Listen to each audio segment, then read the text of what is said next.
Brilliance Audio presents the unabridged recording of Hook's Tale, being the account of an unjustly villainized pirate written by himself, amended and edited by John Leonard Pielmeier, performed by the author.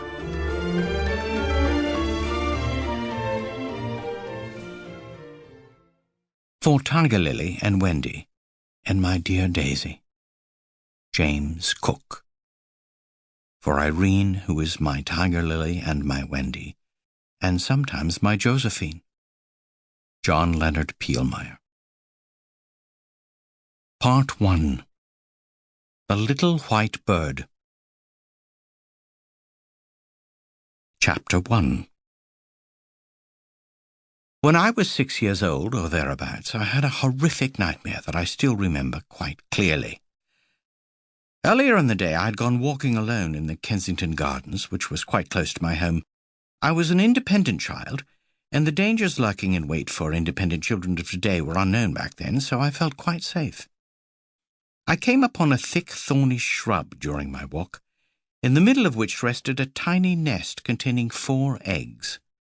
Curious to examine them, I reached my little hand through the thorny protection and was startled when, before I could come close to touching the nest, there appeared out of nowhere a small white bird that began attacking me from above.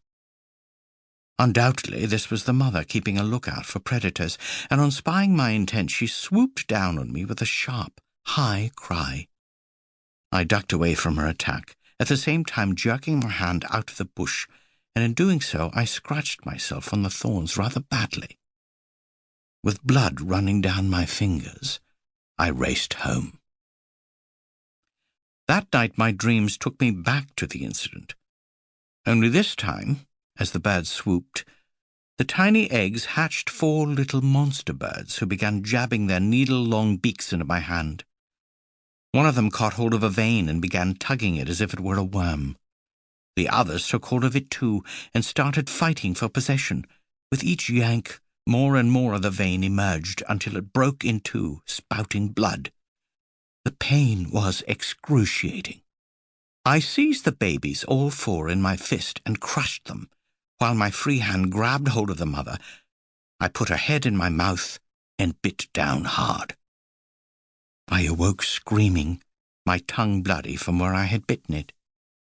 My mother arrived at my bedside, and I was soon comforted, but what strikes me to this day is this nightmare of the innocent intent, the swooping bird, the bloodied hand, and my murderous revenge was but a foreshortened narrative of the rest of my life. Everything you think you know about me is a lie. I was born James Cook on the 23rd of February in the year of our Lord 1860. I knew little of my father, James, who was a captain in the Royal Navy and who was lost at sea in the year of my birth. My mother and I lived in a small townhouse in Kensington, supported by an annual stipend bestowed on us by my father's family, not a single member of whom I had ever met, and who steadfastly refused contact with us but for the January deposit paid into my mother's banking account. She missed my father terribly. In me, I imagine, she saw a shadow of his likeness. My mother and I were quite close. An emotionally delicate woman, she depended on me for company, and it was I alone who could brighten her life.